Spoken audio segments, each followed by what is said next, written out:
merci à l'équipe pastorale de m'avoir invité parce que c'est vrai qu'en matière d'eschatologie, ça demande une certaine foi pour inviter quelqu'un qu'on n'a jamais entendu.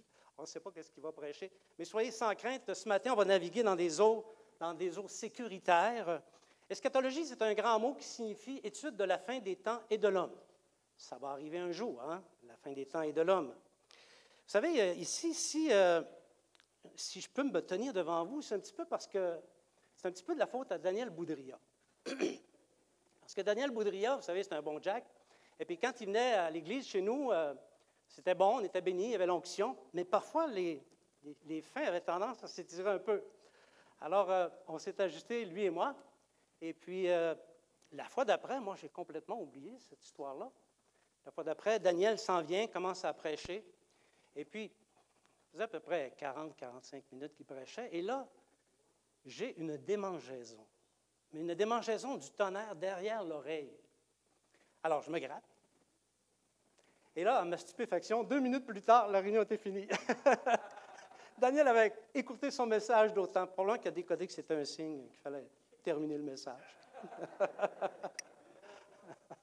Alléluia. Lorsqu'on va être dans le ciel, est-ce que ça va être différent de ce qu'on a vécu ce matin? On n'aura pas cette contrainte charnelle, mais on va pouvoir adorer notre Dieu. On a vraiment entré dans la présence de Dieu. Et je veux vous dire qu'il est bon d'être avec des frères et des sœurs. Vous êtes mes frères et mes sœurs. Vous êtes loin de nous. Saguenay, c'est loin. Il fait beaucoup plus froid qu'ici. Et de vous voir, d'être à votre contact, c'est pour nous un grand privilège et on rend grâce au Seigneur pour ça. Donc, ce matin, oui, c'est vrai que je suis invité, mais aussi, on peut dire que je suis envoyé par l'Église Esprit et Vie du Royaume pour apporter un message d'espoir dans les églises de la francophonie. Parce que le message que je porte ce matin et bien d'autres messages, je vais le porter dans les églises et dans la francophonie, au-delà même de nos frontières. Parce que le Saint-Esprit nous a fait découvrir des choses et c'est important que ces choses, on puisse les communiquer. C'est vrai que combien il y a de connaisseurs ici de la parole prophétique ou de la prophétie biblique sur la fin des temps? Levez la main, ne soyez pas gênés, je sais qu'il y en a des timides, là. Des connaisseurs, là, il y en a plus que ça. Qui ici a lu l'Apocalypse dans la dernière année? C'est bon, je suis impressionné. Je vous le dis tout de suite, je suis impressionné. C'est vrai que quand on lit l'Apocalypse et quand on s'informe un peu de l'eschatologie, on s'aperçoit que c'est une science compliquée, qui n'est pas à la portée de tout le monde, surtout avec les différents systèmes qui existent. Hein? Il y a des systèmes, on peut les appeler, un groupe de systèmes qui s'appelle dispensationaliste. Il y a un autre groupe de systèmes, mais je ne vais pas tout expliquer ça, un autre groupe de systèmes qui s'appelle les millénaristes, et un autre groupe de systèmes qui est prétériste. Et toi, tu es au milieu de tout ça, et tu lis l'Apocalypse, puis tu dis, moi, je suis bien trop minuscule pour comprendre ça. Mais bien aimé, il y a de l'espoir, parce qu'il y a quelqu'un qui a inspiré l'Apocalypse, et ce quelqu'un, c'est le Saint-Esprit. C'est Dieu lui-même qui l'a inspiré, et Dieu est intéressé à ce qu'on entende ce que dit l'Apocalypse. Alors, moi, personnellement, dans ma démarche chrétienne, j'ai baigné dans tous les systèmes que je vous ai dit tout à l'heure pendant 19 ans. Et au bout de 19 ans, je me suis aperçu que, je m'excuse de le dire comme ça, c'est gênant un peu, là, que je ne comprenais rien. Et j'ai demandé au Seigneur, pourquoi, Seigneur, je ne comprends pas la parole prophétique? Tu dis toi-même que tu as loué le Seigneur, tu as loué Dieu de ce qu'il a révélé ces choses aux petits-enfants, mais que tu les as cachées aux sages et aux intelligents. Il me semble que tu m'as donné un petit peu d'intelligence et je ne comprends rien. Alors, quel est le problème? Et la réponse n'a pas tardé. Il m'a dit, c'est parce que tu ne lis pas comme un enfant. Oh, ça m'a donné un choc. Alors, devant Dieu, j'ai pris un engagement, j'ai décidé de ne lire que la Bible. Tout ce que j'avais appris des systèmes, j'ai tout formaté. Non, pas formaté.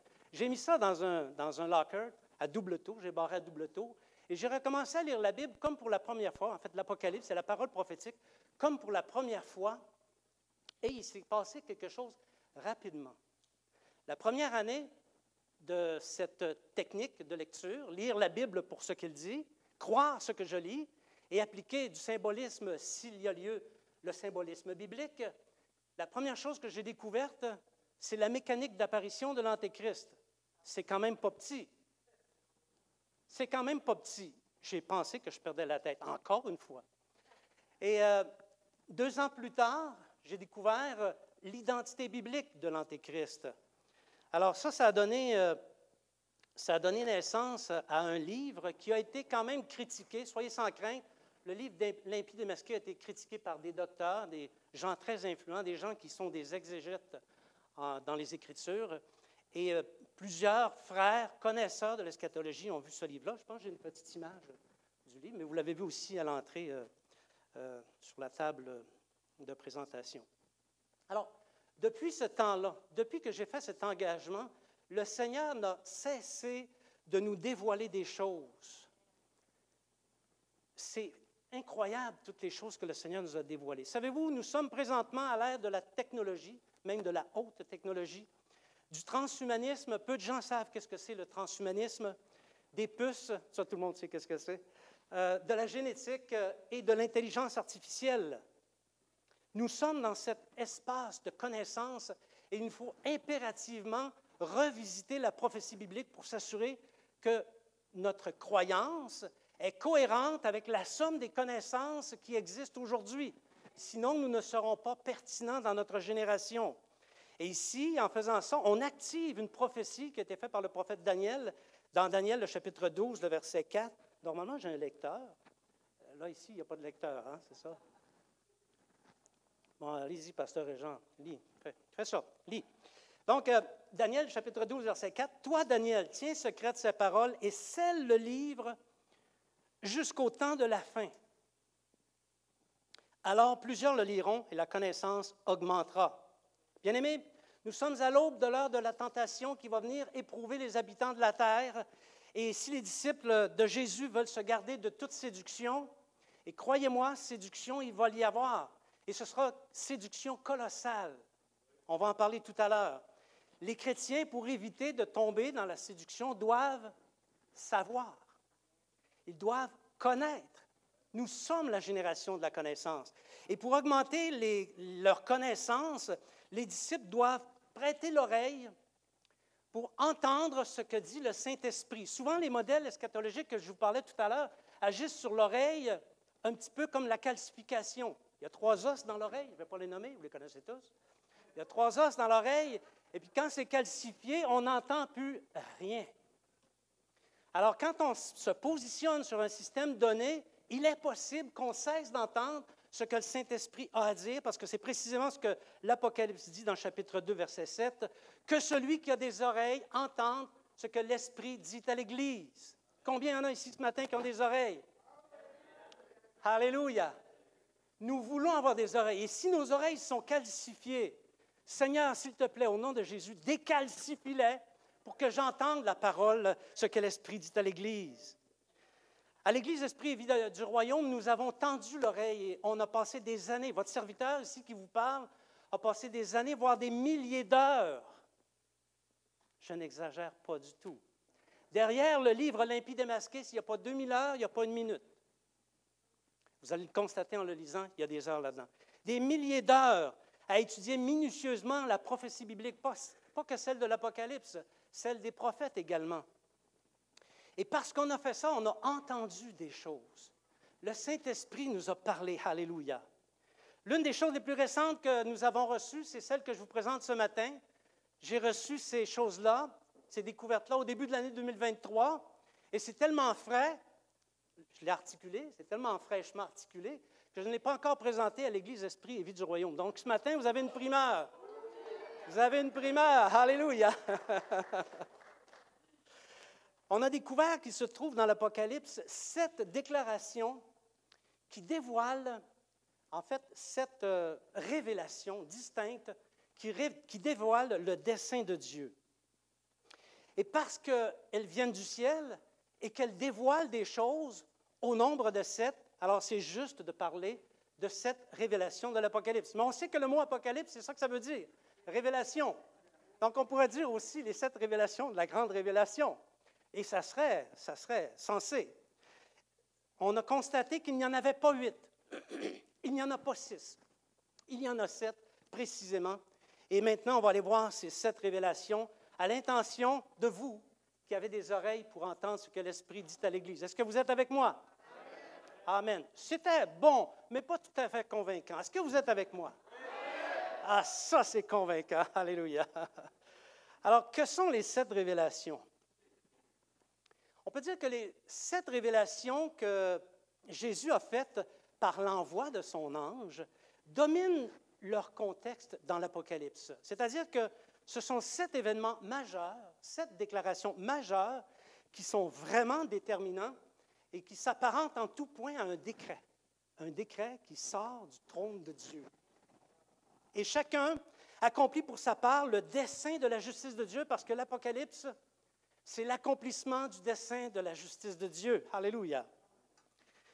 Tous les 7 révélations émanent du ciel et ils révèlent dans 3 des 7 cas avec beaucoup de violence. Et ça peut arriver que lorsque je vais en parler, vous ayez quelques frissons, mais c'est correct. Ça ne durera pas toute la réunion, ça va durer juste un petit temps, OK? Et elle dévoile les étapes successives qui mènent à la nouvelle création, où on va louer le Seigneur comme on l'a fait ici ce matin. Alléluia. Ensemble, les 7, elles couvrent tout ce qui est révélé dans le livre de l'Apocalypse et ils sont accompagnés d'un certain nombre d'événements qui décrivent des choses et qui nous informent sur un certain nombre de choses. C'est un petit peu comme l'actualité quotidienne. Moi, je lis l'actualité quotidienne. Il y a les grands titres, mais les grands titres ne se répètent pas l'un à l'autre. Hein? Chacun est indépendant et ils n'interfèrent pas nécessairement l'un avec l'autre. Alors, les faits sont différents et les 7 révélations structurent l'Apocalypse, un peu comme un édifice qui reposerait sur 7 colonnes. C'est ce qu'on voit même, c'est écrit dans le livre des Proverbes, chapitre 9, verset 1. Alors, la sagesse a bâti sa maison et elle a taillé ses 7 colonnes. Alléluia! Il y a un sens là-dedans, n'est-ce pas? Alors, quand on considère ainsi ces révélations, les 7, il y a beaucoup de difficultés qui s'estompent. Parce que dans l'Apocalypse, parfois on a l'impression qu'il y a des superpositions, des répétitions. On a l'impression même que ça s'entrecroise, que c'est anachronique et que ça n'a pas beaucoup de sens. Mais quand on le considère sous l'angle des 7 révélations, tout ça rentre dans l'ordre. Alors, les révélations de l'Apocalypse se proclament de toutes les autres proclamations, parce qu'il y en a plusieurs proclamations. Elles se distinguent par une déclaration. Il y a une parole qui l'annonce, qui la dit, une déclaration. Et on est en mesure de distinguer pour chacune un objectif. Ça veut dire que ça mène à quelque part.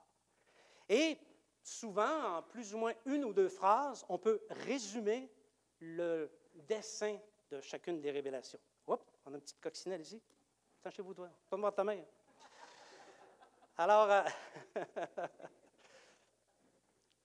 les 7 déclarations, les 7 révélations ne se dévoilent pas sur la terre. Elles se dévoilent dans le ciel. Et plus encore, dans le sanctuaire. Ça émane du temple, du trône de Dieu. Et elles marquent réellement les 7 étapes par lesquelles Dieu fera la transition entre le royaume des ténèbres, le royaume du monde dans lequel on est présentement, et le royaume de Dieu qui va instaurer la justice éternelle, où il n'y aura plus de mal, il n'y aura plus de méchanceté. Alléluia. On entre dans le vif du sujet. La première révélation, je sais que vous aviez hâte. M'y voici. Première révélation, c'est révélation aux églises et bilan de leurs œuvres. J'ai les références ici, pour ceux que ça intéresse, on ne va pas tout la lire, hein, sinon on lirait tout l'Apocalypse. On ne serait pas sorti avant demain matin. Donc, la première déclaration, c'est ceci. Ce que tu vois, écris-le dans un livre et envoie-le aux 7 églises. L'objectif, c'est dévoiler aux 7 églises les choses qui sont et celles qui doivent arriver dans la suite à l'intention de ceux qui ont des oreilles pour entendre. Et si quelqu'un n'a pas des oreilles pour entendre, il ne comprendra pas. Alléluia. C'est ce que ça se dit ici. En fait, c'est ce que ça disait dans le chapitre 1, verset 19. L'ange de la révélation nous donne une clé pour comprendre le dessein de l'Apocalypse. Il le dit dans l'Apocalypse, chapitre 19, verset 10. Et ça, c'est bien important, frères et sœurs, bien-aimés. S'il y a une chose que vous pouvez retenir ce matin, c'est celle-ci. Le témoignage de Jésus est l'esprit de la prophétie. Si tu t'écartes un tant soit peu du témoignage de Jésus, tu ne peux comprendre l'Apocalypse. Alléluia. Vous savez, j'ai eu cette image. Je suis d'avis, on va dire comme ça, je suis d'avis que lorsque Jésus est retourné auprès de son Père, après avoir souffert sa mort et la résurrection, après avoir accompli le dessein de Dieu, après avoir donné son témoignage sur la terre, je crois que Dieu était tellement content de son Fils qu'il lui a fait un cadeau. Vous savez, quand on est content d'un de nos enfants, on lui fait un cadeau. Quand il a fait un bel accomplissement, les enfants, checkez ça, OK? Quand on fait un bel accomplissement, normalement, nos parents nous font un beau cadeau, OK? Alors, Jésus était déjà maître de tout. Quel cadeau Dieu pouvait-il donc lui faire? Jésus nous avait parlé de la fin des temps lorsqu'il a passé sur la terre, mais il n'avait pas tout reçu la connaissance concernant les derniers jours. Et son Père lui a donné ce cadeau, lui a donné la révélation de tous les événements du monde jusqu'à la nouvelle création. Et ça n'était jamais arrivé avant. Aucun prophète dans l'Ancien Testament n'a reçu autant de révélations que celle que Jésus a envoyée aux 7 églises. Oui, vous allez me dire, Isaïe, il y en a beaucoup, je suis d'accord, je ne le conteste pas, mais jamais autant que ce qu'il y a dans l'Apocalypse. Il lui a donné, il a envoyé, et Jésus était content d'avoir reçu ça de la part du Père. Il était très heureux. Sans délai, il s'est tourné de bord, il a envoyé son ange pour prendre son cadeau et le donner aux 7 églises. Donc, l'Apocalypse qu'il y a dans notre Bible, dans la mienne, dans la vôtre, c'est le cadeau qui vient du Père et que Jésus nous a donné. Qu'est-ce qu'on fait avec le cadeau que Jésus nous a donné? On le déballe. On veut voir qu'est-ce qu'il y a dedans et comprendre qu'est-ce qu'il y a dedans. Alléluia. Alors, il y avait beaucoup de joie. Jésus était content. Le Père était content. Jésus était content. Les anges étaient contents. Et les églises, en fait, Jean, lorsqu'il a reçu tout ça, je ne suis pas sûr qu'il comprenait tout ce qu'il a reçu, mais certainement, il y avait de la joie. Il y avait de la joie. Ce sont les premiers versets de l'Apocalypse qui nous communiquent cette joie. Dieu était content. Jésus était content. Et nous, comme Église, parce que ce cadeau est à nous, nous devrions être contents. Dis à ton voisin, je suis content de l'Apocalypse. Alléluia.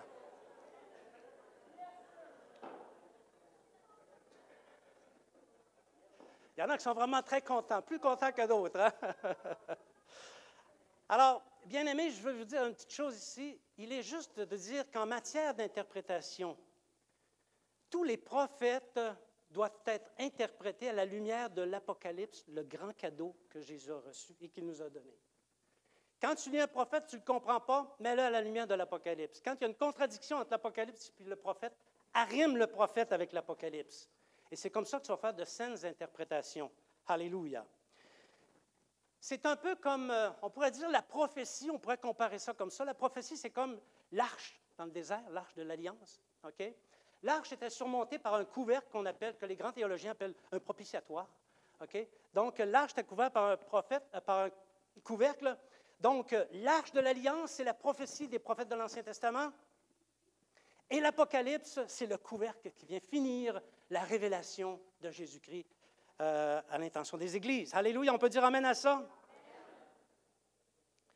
Alors, la révélation est mise à la disposition des 7 églises. Apocalypse 1:3. Heureux celui qui lit, oui, c'est ça, heureux celui qui lit et qui entend les paroles de la prophétie et qui garde les choses qui y sont écrites, car le temps est proche. Voulez-vous être heureux? Appropriez-vous votre legs. Qu'est-ce que c'est un legs? C'est un héritage. Et je vous le dis, l'Apocalypse, c'est un legs. Lis, entends et garde ce que dit l'Apocalypse. En faisant ça, tu vas t'approprier ton legs. Ça va être à toi. Alléluia. Le chapitre 1 présente les différents acteurs de la justice de Dieu sur la terre. Et à partir d'ici, c'est des choses avec lesquelles on est un peu moins habitué. Alors, il y a Jésus, l'un des grands acteurs, le grand acteur de l'Apocalypse, c'est Jésus. Il est accompagné dans sa démarche avec 7 esprits, les 7 esprits qui se tiennent devant Dieu, que certains appellent les archanges. Il y en a qui n'aiment pas ça, qu'on pourrait appeler aussi les archanges. Et il y a aussi les 7 églises qui sont acteurs et qui sont au centre de la prophétie biblique. Et Jésus marche au milieu de cette église. Je veux ici faire une mise au point au sujet des 7 églises. En fait, je pourrais écrire un livre sur les 7 églises. Mais ça ne se fera pas ce matin. Okay? Alors, ce sont bien sûr les églises de l'Asie mineure. On les voit en Asie mineure. On essaie de trianguler tout ça, voir si la forme ne nous communique pas quelque chose. J'ai tout essayé. Il n'y a rien à faire, là. Il n'y a rien à comprendre de tout ça. Mais ce sont certainement des églises qui étaient contemporaines au temps de l'apôtre Jean, mais ce sont aussi 7 nations. 7 nations qui reçoivent de la part de Jésus le mandat de porter le salut dans le monde, dans tout le monde. Et c'est la parabole des vignerons qui nous dévoile le plan de Dieu à cet égard. Vous vous souvenez, la parabole des vignerons, le patron, c'était planter une vigne, il avait mis une tour, une muraille, et puis il a engagé des vignerons pour s'occuper de la vigne. Au temps de la récolte, il a envoyé ses serviteurs pour aller chercher un petit peu son profit. Hein? Et puis là, les vignerons, ils regardaient ça. Ils ont commencé à bafouer un, bafouer l'autre. Ils en ont même tué. Ils ont même tué des serviteurs. Et là, le maître de la vigne a dit, « Oh, je sais ce que je vais faire. Je vais envoyer mon fils. Et ils vont avoir du respect pour mon fils. » Et le fils est venu. Et qu'est-ce qu'ils ont fait avec le fils? Ils l'ont tué. Ils l'ont tué. Et qu'est-ce que Jésus a dit? Il a dit, quand le maître de la moisson va venir, il va faire périr misérablement ses vignerons et il va affecter la vigne à d'autres. Et c'est ce qui s'est produit. Après la résurrection de Jésus, en 70 après Jésus-Christ, okay, Jérusalem a été complètement détruite et le royaume de Dieu est passé de leurs mains à une autre nation ou à l'Église dans cette nation qui était l'Asie mineure à l'époque. C'était l'Asie mineure. Alors, à chacune des nations, il est donné la mission de porter le salut au monde. L'Asie mineure avait cette responsabilité. Parce qu'Israël a échoué et les 7 nations, les 7 églises dans les nations ne devaient pas échouer. Alors, le fruit dont il est question ici, c'est le salut des âmes. Bien aimé, l'objectif du royaume de Dieu, ce n'est pas très compliqué, c'est sauver des âmes. C'est sauver celles qui sont dans ton entourage, dans ton milieu de travail, dans ta famille. C'est ça l'objectif du royaume de Dieu. Et c'est pour ça qu'on est envoyé dans la vigne de Dieu pour faire porter du fruit dans la vigne du Seigneur. Alléluia. Chacune des 7 églises, des 7 nations, a un commencement, un apogée, une fin. Facile à comprendre, il y en a 7. Il faut que ça commence à quelque part, ça finisse à quelque part. L'Asie mineure, aujourd'hui, on n'a plus beaucoup de traces, n'est-ce pas? L'œuvre de chacune des églises est associée à un ange. C'est pour ça qu'il y a 7 anges. C'est pour ça qu'il y a cette église. Il y a une association entre chacune. Okay? On reconnaît les nations. Vous allez dire, comment on fait pour savoir quelles sont ces nations dans le monde? C'est une bonne question. Justement, ça tombe bien, je l'avais réfléchi. Okay? Ça dit ici qu'on les reconnaît à leur poussée missionnaire. Elles envoient des missionnaires partout dans le monde. On regarde dans l'histoire quelle nation envoyait des missionnaires. C'est comme ça qu'on reconnaît la nation qui a le fardeau de porter le salut au monde. Alors, ici, il découle de ce fait que la révélation est pour les églises des nations jusqu'à ce que le travail de la dernière nation soit terminé. Quand le travail de la dernière nation va être terminé, bien, tout va être pas mal terminé. Okay? Il y a beaucoup d'indices dans les lettres aux 7 églises qui nous disent que ce n'est pas seulement que des églises contemporaines. Okay? Par exemple, la mention faite à Philadelphie, « Je viens bientôt, et je te garderai de l'heure de la tentation qui vient pour éprouver les habitants de la terre », ça prouve qu'il y a une avancée dans le temps depuis Éphèse jusqu'à Philadelphie. Donc, c'est la chronologie, si on veut, de l'histoire du monde. Et à partir des connaissances qu'on connaît aujourd'hui dans l'histoire séculière, à partir des connaissances aussi qu'on a de l'histoire de l'Église, il y a beaucoup de livres qui ont été écrits sur l'histoire de l'Église et c'est passionnant. Si tu n'en as jamais lu un, je t'encourage à le faire. Okay? Alors, la première, on peut précisément, assez précisément, découvrir quelles sont les 7 nations qui portent le salut au monde. Alors, naturellement, l'Église d'Éphèse, c'est la plus facile. Elle a agi de 70 après Jésus-Christ jusqu'à les années suivantes. Elle a été remplacée par l'Église de Smyrne, qui, elle, était dans la nation de Rome. Elle a agi dans les années 300 et suivants. La suivante, l'Église de Pergame, était dans la nation byzantine. Les connaisseurs d'histoire, vous me voyez venir? Okay? Environ 600 après Jésus-Christ et les années suivantes. Ensuite, ça a été l'Église de Thyatire, qui était la nation germanique, qui a porté le salut dans toutes les nations, de laquelle est issue la Réforme, soit dit en passant, de 1500 et suivants. Ensuite, il y a l'Église de Sardes, qui était la nation britannique. Ils en ont envoyé des missionnaires, les Britanniques, partout dans le monde, okay?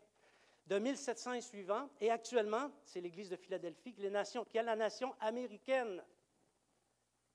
C'est différent de ce qu'on a vu jusqu'à présent, n'est-ce pas? La nation américaine, juste dans le groupement des églises baptistes, envoie environ 5000 missionnaires par le monde, à toutes les années.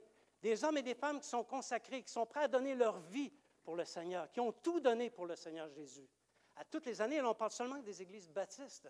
Les églises pentecôtistes en envoient autant, les églises charismatiques en envoient autant. Il y a toutes sortes d'autres dénominations qui en envoient des missionnaires par le monde. C'est l'Église de Philadelphie.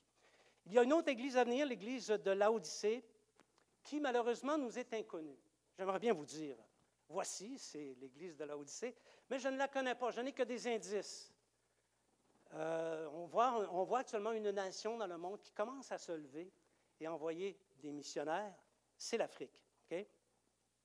Et ça, c'est pas moi qui l'ai vu, c'est quelqu'un qui me l'a fait remarquer.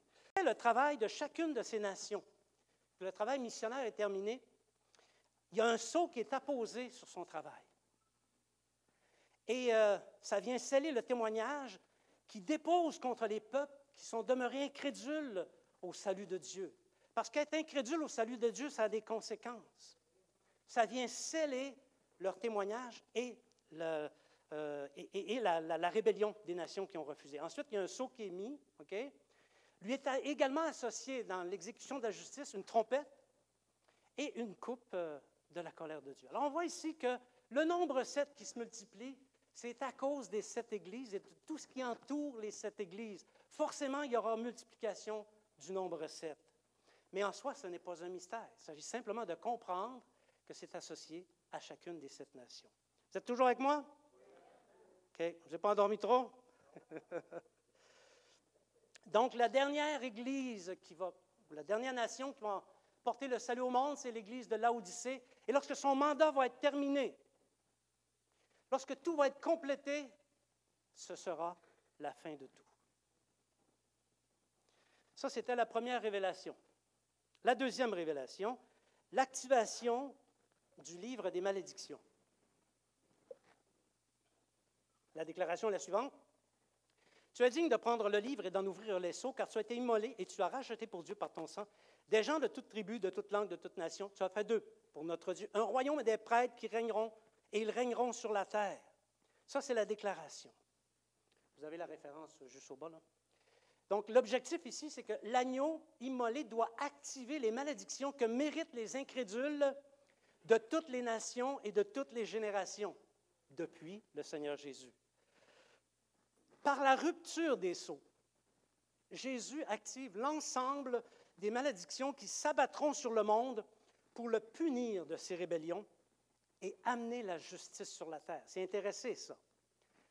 Alors, le livre en entier, le fameux rouleau du livre qui est écrit en dedans et qui est écrit en dehors, il décrit les malédictions qui vont se dérouler sur la terre. C'est ça. C'est comme un livre à charge contre les rebelles. Vous avez été rebelle, voici, j'ai analysé votre situation, votre condition, et vous êtes coupable. C'est ça, le rouleau du livre, là, c'est les actes de méchanceté des hommes qui se sont rebellés contre le salut de Jésus. Alors, c'est un grand verdict de culpabilité. C'est pour ça que lorsqu'il y a la rupture des sceaux, tout de suite, ça se met à mal aller. Okay? À ce point-ci, c'est important de comprendre la signification du symbole de l'agneau qui possède 7 yeux et 7 cornes. Avez-vous déjà rencontré un agneau avec 7 yeux et 7 cornes. Ah, non, ben moi non plus. C'est une représentation du corps mystique de Christ. Alors, dans l'Apocalypse, ça nous dit qui sont les 7 yeux. Ce sont les 7 esprits.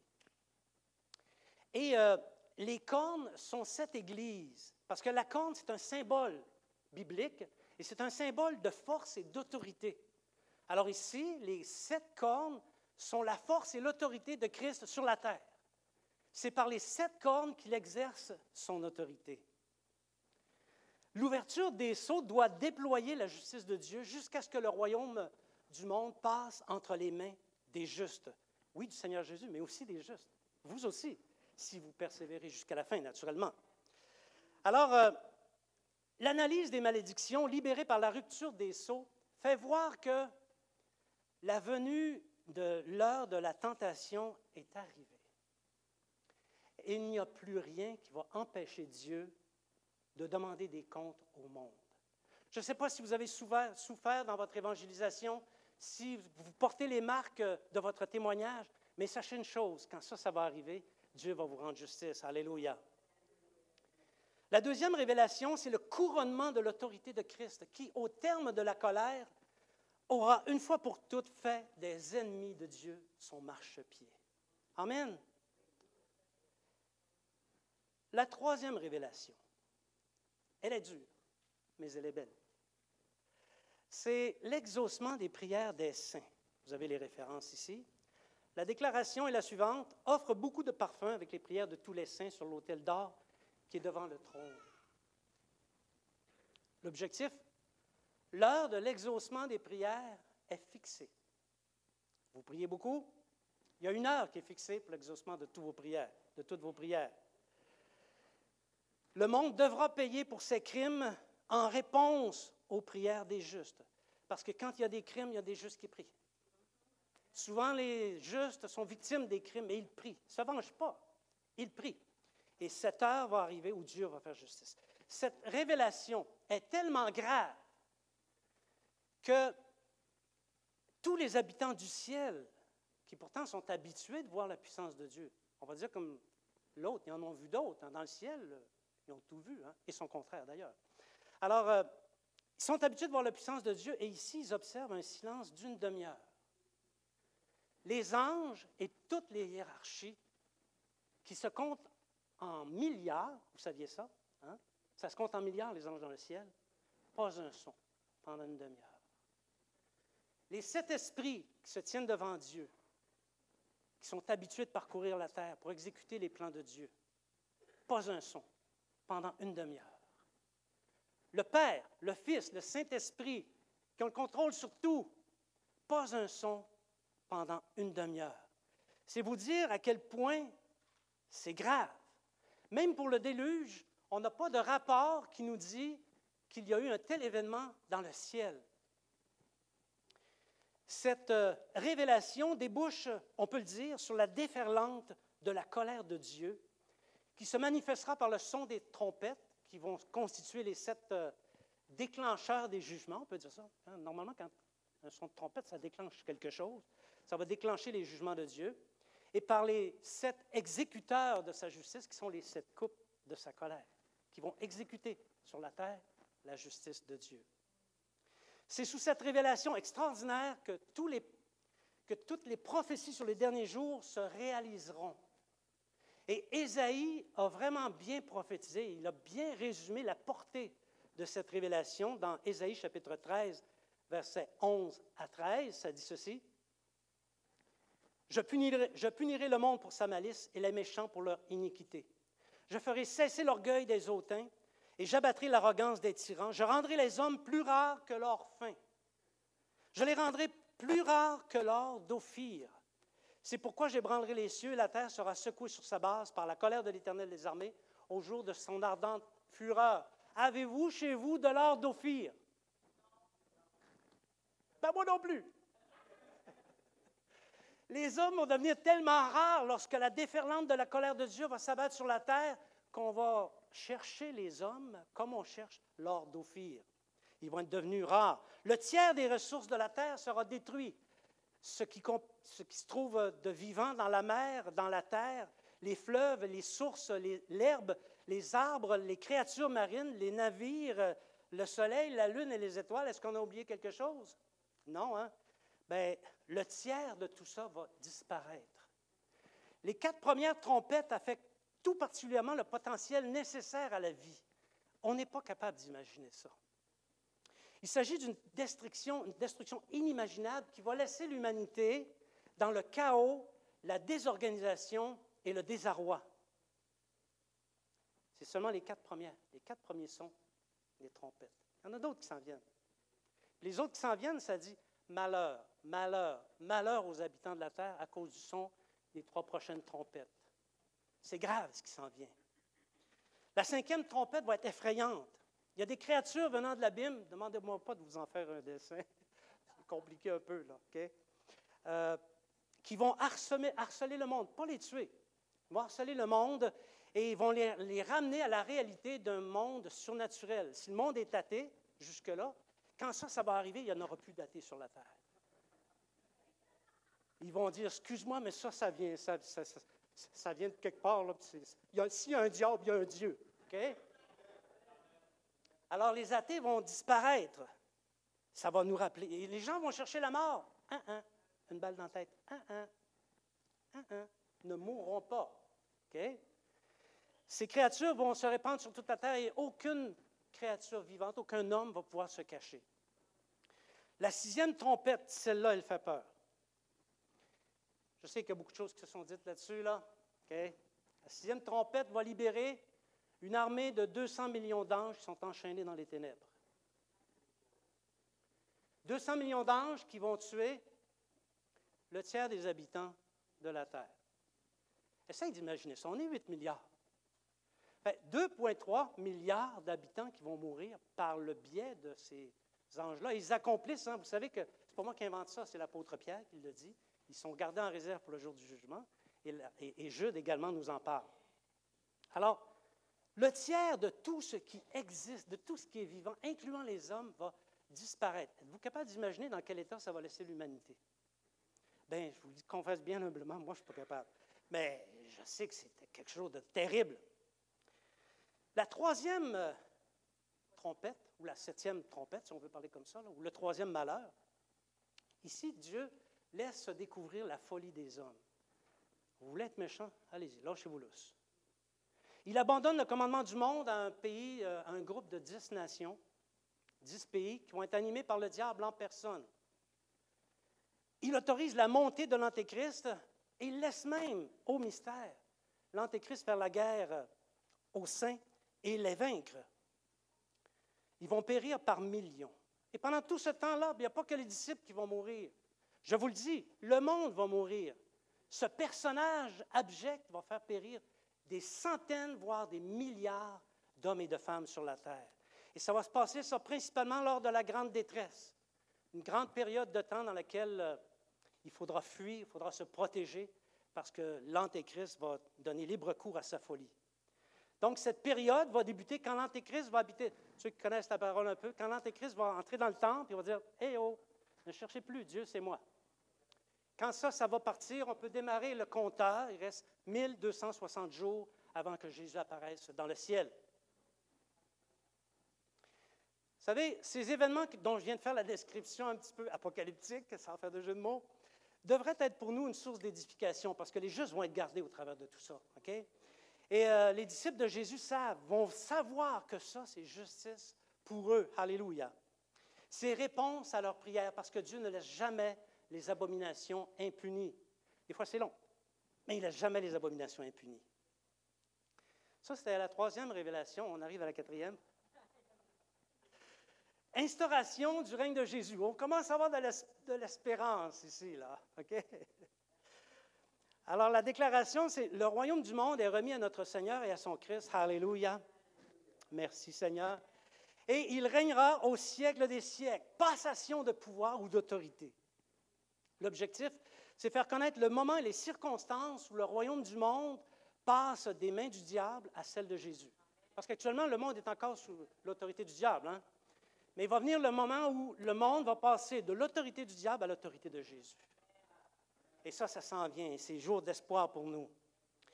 Cette quatrième révélation est marquée par la colère. Il y a beaucoup de colère. Les nations sont en colère contre Dieu, contre les hommes aussi.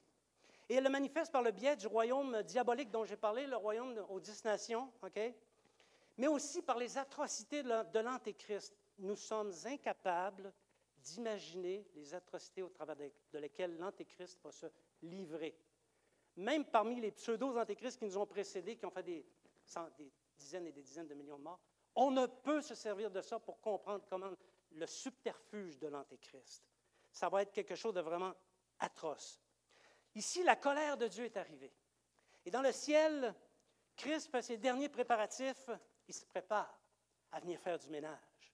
Pendant que sur la terre, le royaume des 10 nations et l'Antéchrist commencent à tyranniser le monde. Au début, les 3 premières années et demie, ils ont tout dit, voici notre sauveur. Mais après les 3 premières années et demie, après qu'il est allé dans le temple, ils vont dire, oups, c'est pas tout à fait le sauveur qu'on cherchait, ça, là. Ils vont faire un saut. Il va y avoir une colossale séduction. Bien-aimés, je suis d'avis que beaucoup de chrétiens vont être séduits par cette colossale séduction. Parce que le royaume aux 10 nations, ils vont vraiment croire que c'est le royaume de Dieu. Ils vont vraiment croire que le faux prophète, c'est l'Élie qui est annoncé. Ils vont vraiment croire que l'Antéchrist est le Messie. Et si vous lisez le livre L'impie démasqué, vous allez comprendre pourquoi même les Juifs vont croire qu'il s'agit du Messie. Alors, les chrétiens vont se poser la question, et Jésus a averti les chrétiens, prenez garde, parce qu'il va en venir des Messies. Ils vont se faire passer pour moi, ils vont dire, je suis ici. Prenez garde de peur d'être séduits. Et la seule manière de ne pas être séduit, vous connaissez, c'est un mot, veillez. Alléluia. À ce stade de la révélation, Christ instaure son règne et s'apprête à exécuter la colère de Dieu. Et il y a beaucoup d'événements qui prennent place sous cette révélation qui expriment beaucoup de colère. Je vais vous en nommer quelques-uns. Premièrement, Israël va être séduit, carrément séduit par le fameux pays des 10 nations, qu'on appelle la bête aux 7 têtes, aux 10 cornes, aux 7 diadèmes. Je ne voulais pas vous mêler avec tout ça, là. Mais c'est ça, les 10 pays diaboliques, c'est eux autres, OK? Il va y avoir une conversion de masse d'Israël sous le ministère des 2 témoins. Au minimum, le tiers des Juifs vont venir au Seigneur Jésus. Il va y avoir l'apparition des consacrés des 12 tribus d'Israël. Ben oui, je sais, c'est les 144 000. J'essaie de trouver d'autres façons de le dire, OK? Il va y avoir la fuite de l'Église judéenne dans le désert parce qu'il va y avoir une Église en Israël. Et Dieu va la protéger surnaturellement, comme il a protégé Israël à la sortie d'Égypte.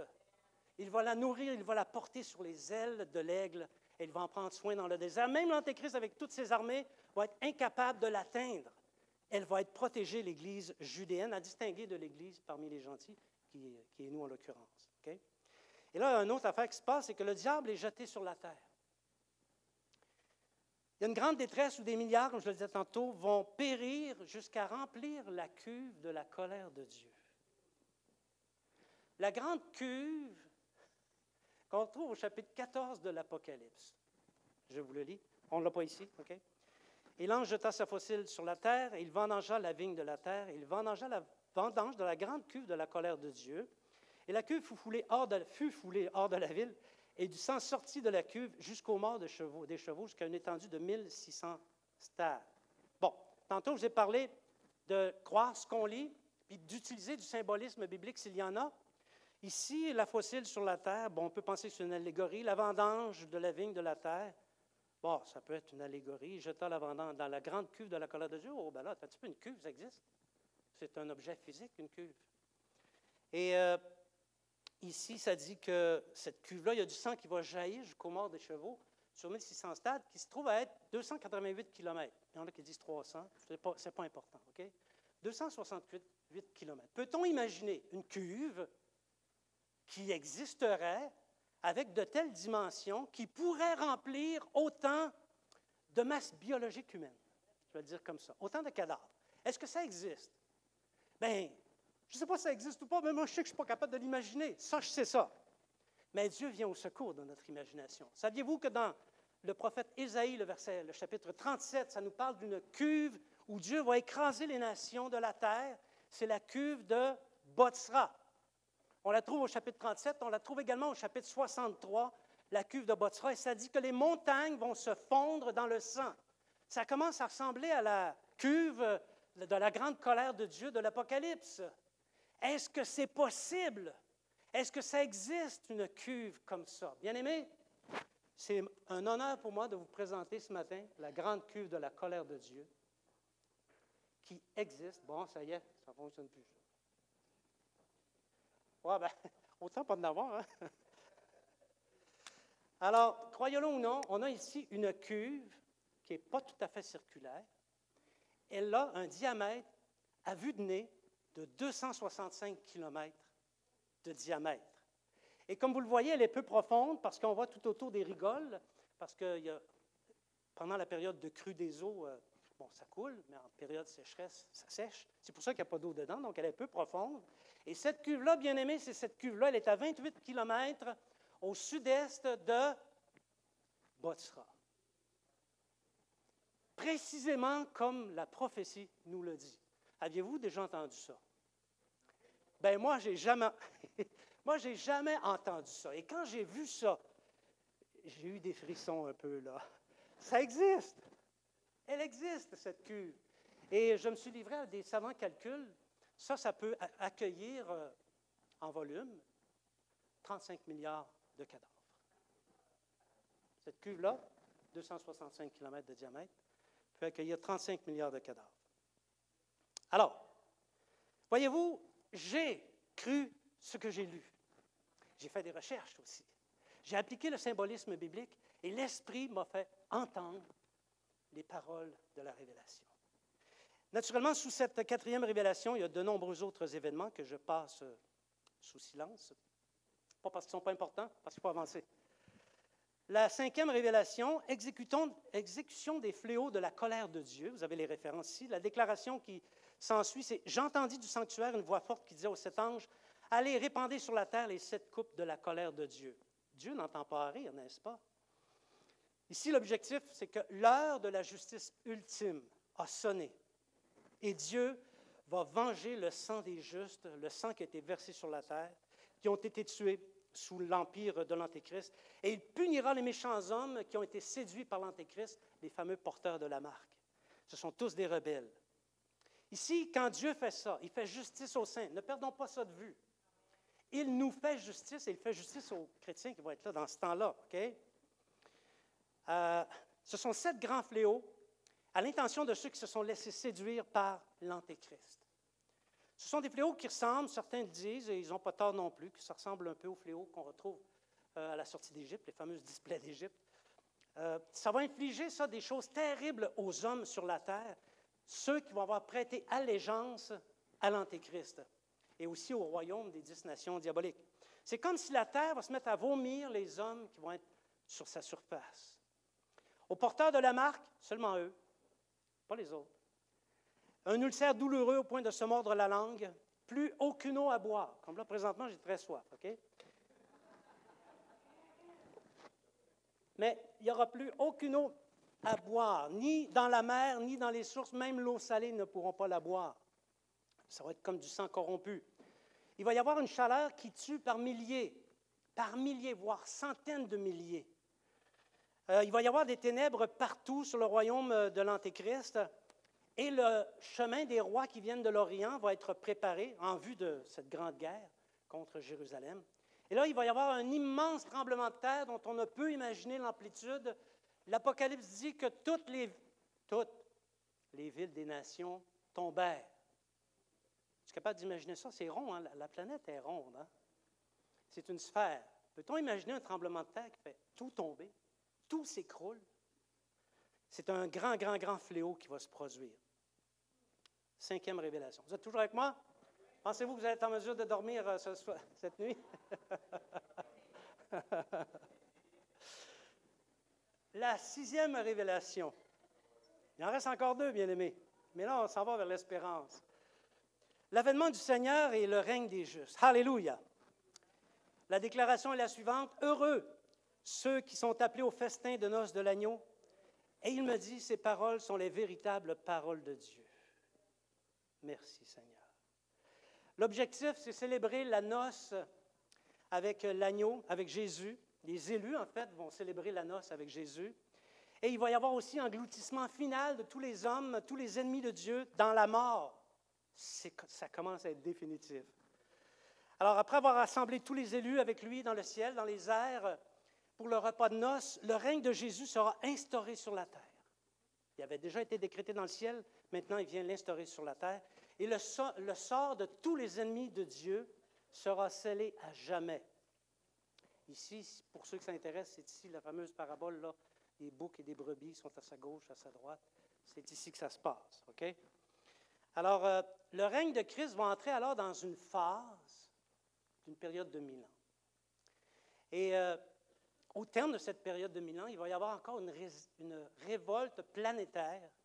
Et ce sera la dernière. Il n'y aura plus de méchants après ça.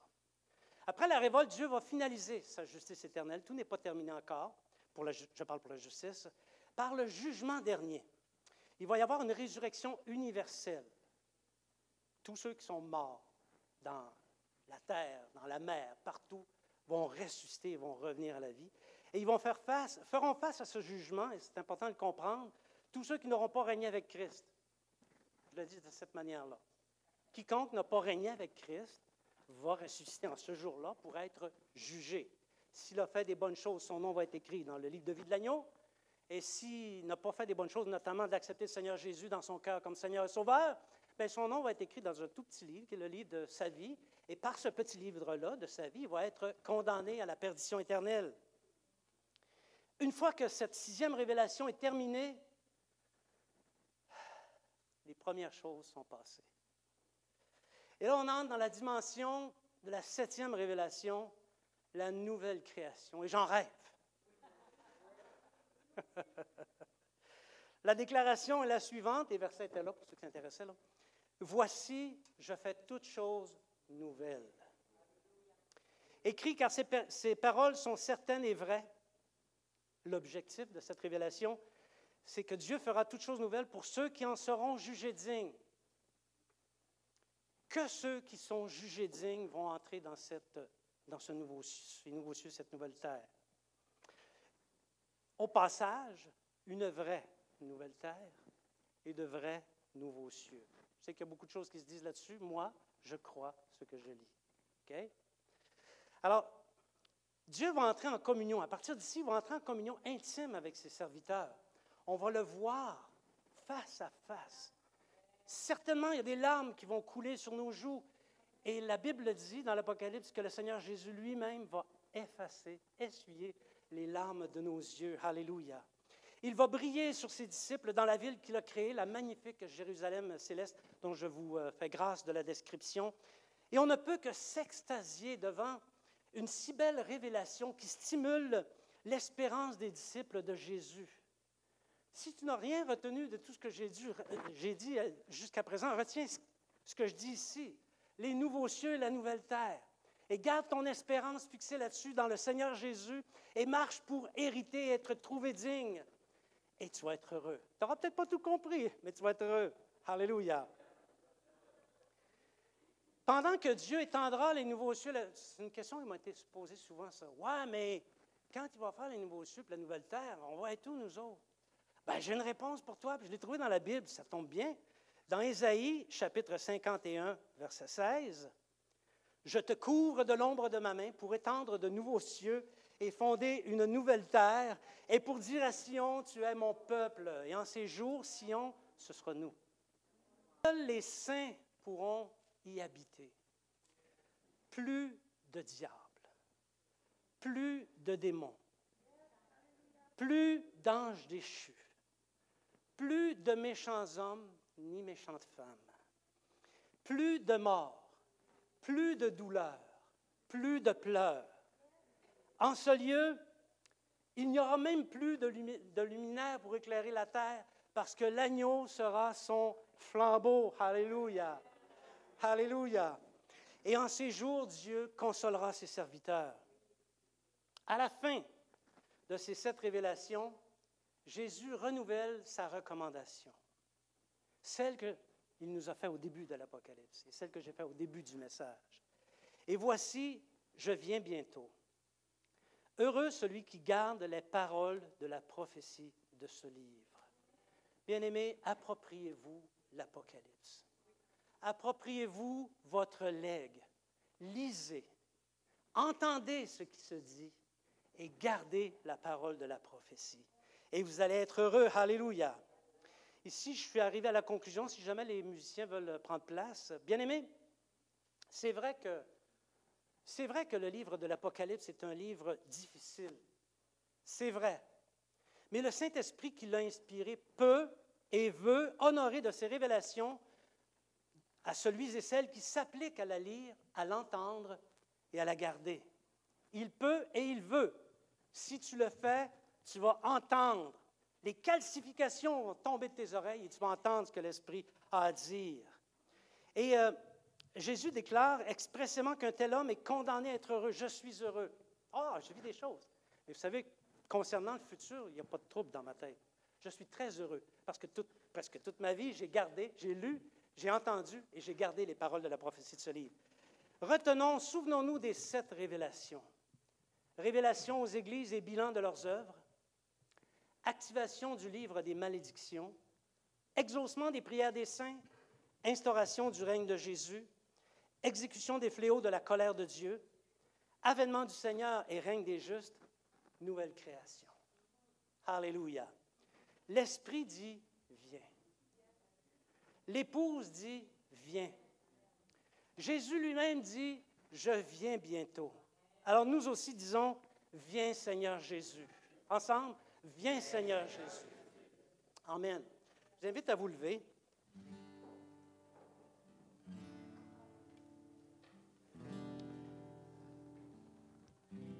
On peut y aller avec la chante.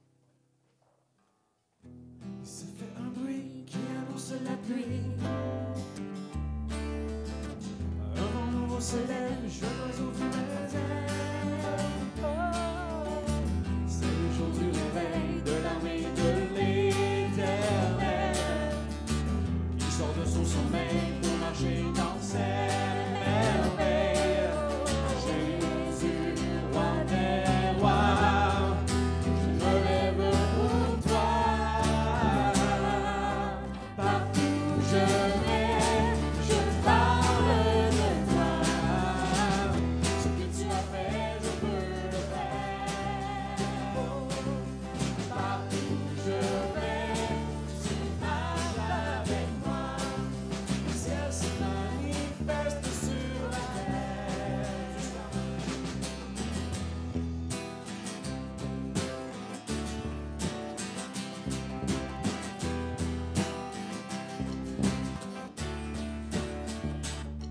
Du sang, du feu, des colonnes de fumée, des visions, prophéties, des miracles. Saint-Esprit, tes eaux vives, coulent en moi comme un fleuve avec toi. Je suis invincible. Du sang, du feu, des colonnes de fumée, des visions,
pourrais pas terminer cette réunion sans faire un appel. Peut-être qu'il y a ici quelqu'un ce matin.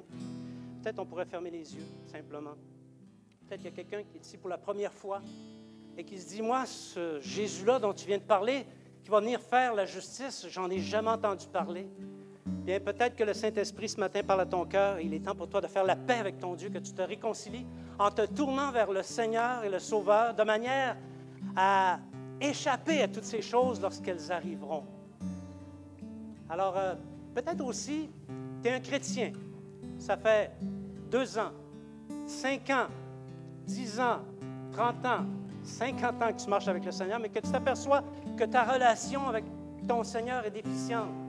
Peut-être que tu peux entrer dans une nouvelle dimension, une dimension de repentance pour s'assurer que Jésus va entrer dans ta vie et que toi aussi tu puisses t'approprier ses promesses et que tu plaises à ton Dieu, que tu échappes à toutes ces choses-là, toi aussi, par la grâce et la bénédiction qui vont t'accompagner à cause de ta reconnaissance de ta faiblesse et de tes manquements. Alors, on va simplement faire 2 courtes prières à l'intention de ceux qui n'ont pas encore accepté le Seigneur et de ceux qui veulent se reconsacrer. Seigneur, pour ceux qui ne connaissent pas encore le Seigneur Jésus, je vous invite simplement à répéter après moi. Les autres aussi, vous pouvez répéter. Seigneur Jésus, je ne te connaissais pas. Mais ce que j'ai entendu aujourd'hui, ça vient me chercher. Je reconnais que je suis un pécheur et je te demande pardon. Habite en mon cœur. Viens faire ta seigneurie dans mon cœur. Et fais de moi une nouvelle créature. Au nom de Jésus. Maintenant, on va faire un autre appel pour la reconsécration. Tous les chrétiens, vous pouvez répéter ça. Soyez pas timides. Je la fais avec vous, la prière aussi. C'est tous les jours qu'on doit se reconsacrer. Seigneur Jésus, j'ai peut-être marché d'une manière négligente. J'ai peut-être perdu de vue toutes ces choses qui sont la vérité. Je t'en demande pardon. Je prie, Seigneur, afin que ton Saint-Esprit vienne sur moi et qu'il continue en moi l'œuvre de transformation pour que je sois entre tes mains un instrument utile et agréable. Et je le demande au nom de Jésus. Amen. Bien-aimé, quelle que soit votre prière, si tu as accepté le Seigneur Jésus, à partir de maintenant, tu es une nouvelle créature. Je te conseille de venir voir peut-être l'un des anciens ou l'un des leaders de l'Église. Pose-leur des questions. Crois-moi, ils vont avoir réponse à tes questions. Et si tu as décidé de te reconsacrer, marche dans la persévérance et dans la foi dans le Seigneur Jésus. Ne te laisse pas perturber par ce que tu vois de tes yeux et ce que tu expérimentes. Entre dans une nouvelle dimension au nom de Jésus. Je vous remercie beaucoup de m'avoir accompagné, de m'avoir...